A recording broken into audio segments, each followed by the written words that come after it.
আসসালামু আলাইকুম। তো আজকে আমরা 10 অধ্যায়ের সব যোগ বিয়োগ করতে যাচ্ছি। যোগ বিয়োগ বলতে বাংলাদেশি মুদ্রা। আসলে আমাদের অনেক আগে আমরা এগিয়ে গিয়েছি।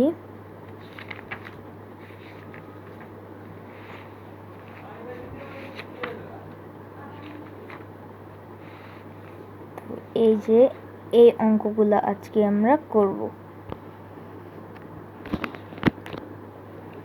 তো চলুন শুরু করা যাক।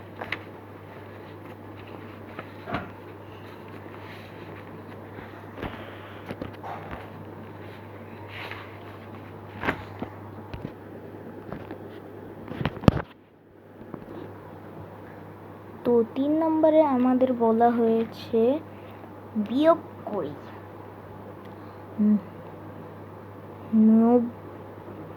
90 টাকা 60 পয়সা বিয়োগ 42 টাকা 20 পয়সা। তো এই জায়গায় বলেই দিয়েছে যে আমাদের বিয়োগ করতে হবে।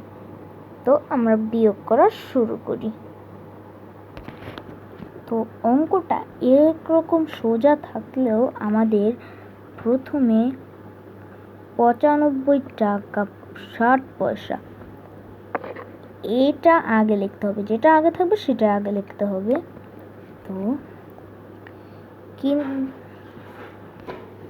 তো লিখলাম।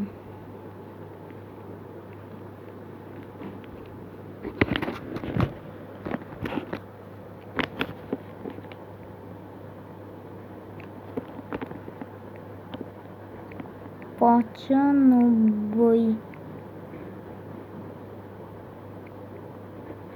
টাকা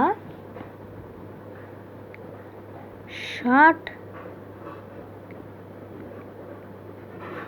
পয়সা। তো এই জায়গায় আমাদের প্রথম লাইনটি লেখা হয়ে গিয়েছে 95 টাকা 60 পয়সা। তো এই জায়গার 42 টাকা 20 পয়সা এটা লিখতে হবে। তো আমাদের জায়গায় লিখতে হবে 42 টাকা 20 পয়সা। 42 টাকা ডট ডট অর্থ উপরে যাওয়া থাকবে, নিচে যদি তাই লিখি তাহলে ডট ডট। 42 টাকা 20 পয়সা। 20 পয়সা। তো এবার আমাদের একটি দাগ দিতে হবে, তারপর এই জায়গায় বিয়োগ করতে হবে। তো বিয়োগ চিহ্ন দিয়ে দিলাম, তারপর ব্র্যাকেট দিয়ে দিলাম, হয়ে গেল। তো চলো এবার বিয়োগ করি। 0 0 2 আছে 6 পাবো কত হইলে? 3 4 5 6 4 হলে তো লিখি 4। এটা কিন্তু বিয়োগ করতেছি। তারপরে 2 আছে 5 পাবো কত হইলে? 3 4 5 3 হলে।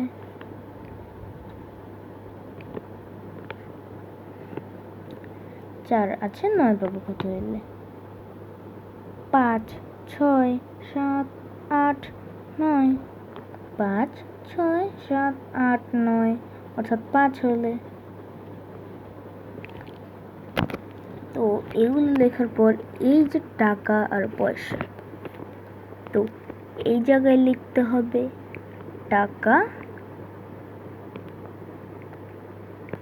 এই জায়গায় লিখতে হবে পয়সা।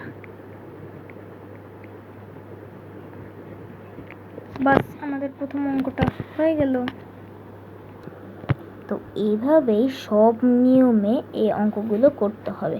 যেমন 360 টাকা 80 পয়সা, 200 বিয়োগ 215 টাকা 35 পয়সা। তো সব নিয়মে একইভাবে করে যেতে হবে। তো আমি তোমাদের বড় সংখ্যা দিয়ে একটি করে দেখাই। তো এই যে 2 নম্বর অঙ্কটি দেখো, 360 টাকা 80 পয়সা। তো এটাই একই নিয়মে লিখতে হবে, প্রথমে এটা লিখতে হবে তারপর এটা লিখতে হবে। তো এই জায়গায় আমরা 2 নম্বর দিয়ে দিই। তো এবার আমরা লিখব 360 টাকা। 360 টাকা, তারপরে 360 টাকা 80 পয়সা।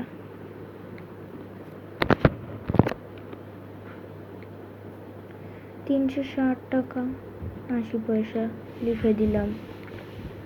তারপরে বিয়োগ 215 টাকা 35 পয়সা। তো এই লাইনটি লিখতে হবে 215 টাকা 35 পয়সা। 215 টাকা 35 পয়সা। তো এই জায়গায় একটি দাগ দিয়ে বিয়োগ চিহ্ন দিয়ে দাও, উঠানো হয়ে যাবে। তো আমি একটা কথা বলে রাখি, বাংলাদেশি মুদ্রা এই অধ্যায়ে তোমরা সব সময় প্রথমে পয়সা যোগ বা বিয়োগ করবে। যদি যোগের অধ্যায়ে থাকে, মানে যদি যোগ করতে বলে তাহলে যোগ করবে, যদি বিয়োগ থাকে তাহলে বিয়োগ করতে বলবে, বিয়োগ করবে, মানে নর্মাল যোগ বিয়োগের মতো। আর খালি টাকা আর পয়সা লিখে দিবে।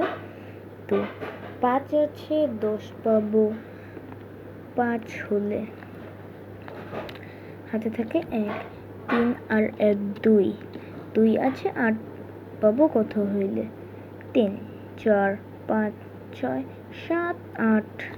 তো 6 হতো, 5, 6, 7, 8, 8 মানে 4 হলে, তো এই জায়গায় লিখে দিলাম 4, 45 পয়সা। তো এখন আমাদের টাকাটা করতে হবে। তো আমি যেভাবে করছি এভাবেই করবে, প্রথমে পয়সা তারপর টাকা, যেরকম আমরা ডান দিক থেকে অঙ্ক করি সেভাবেই। এবার 5 আছে হাতে, কিন্তু কিছু ছিল না, এটা মানে 5 হাজার 10 পাবো, 5 হলে হাতে থেকে 1, 3 আর 4, 4 আচ্ছা 8 পাবো 4 হলে, হাতে কিছু নেই, 5 আসছে 10 পাবো কত হলে, এর আগেও তো করলাম 5 হলে, হাতে থাকে 1, 1 আর 1 2, 2 আছে 6 পাবো কত হলে 4 হলে, 3, 4, 5, 6, 6 হলে, হাতে কিছু নেই, 2 আছে 3 পাবো 1 হলে, এটা গোনার কি আছে। তো এই জায়গায় টাকা আর পয়সা লিখে দিলেই হবে, টাকা পয়সা। তো এই অঙ্কটা হয়ে গেল। তো এভাবেই তোমরা অঙ্ক করবে, বড় আর ছোট। শুধু এই নিয়মগুলো মনে রাখবে।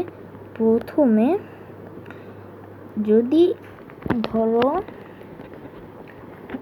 এই যে এরকম লাইনের আসে, বাংলাদেশি মুদ্রার অধ্যায় 95 টাকা 60 পয়সা বিয়োগ 42 টাকা 20 পয়সা। তো প্রথমে এটি লিখতে হবে, এই লাইনটি 95 টাকা 60 পয়সা, তারপর লিখতে হবে 42 টাকা 20 পয়সা, তারপর একটি দাগ দিয়ে বিয়োগ চিহ্ন দিয়ে বিয়োগ করে ফেলবো, যেমন আমি এই জায়গায় করছি, দেখো হয়েছে আমারটা। আর বড় সংখ্যা দিয়ে করতে গেলে যেরকম হয় সেটাও দেখিয়ে দিয়েছি তোমাদের। এই যে 360 টাকা 80 পয়সা বিয়োগ 215 টাকা 35 পয়সা। তো ডট ডট দিয়ে দিলে হবে 1,665 টাকা 45 পয়সা। তো এভাবে তোমরা বড় করে ফেলতে পারবে। তো তোমরা আশা করি তোমরা বাংলাদেশি মুদ্রার অধ্যায় যোগ বিয়োগ কেমনে করতে হয়, নিয়মগুলো কেমনে জানতে হয় সেটা তোমরা শিখেছো। তো সবাই ভালো থাকবে, সুস্থ থাকবে। স্কুল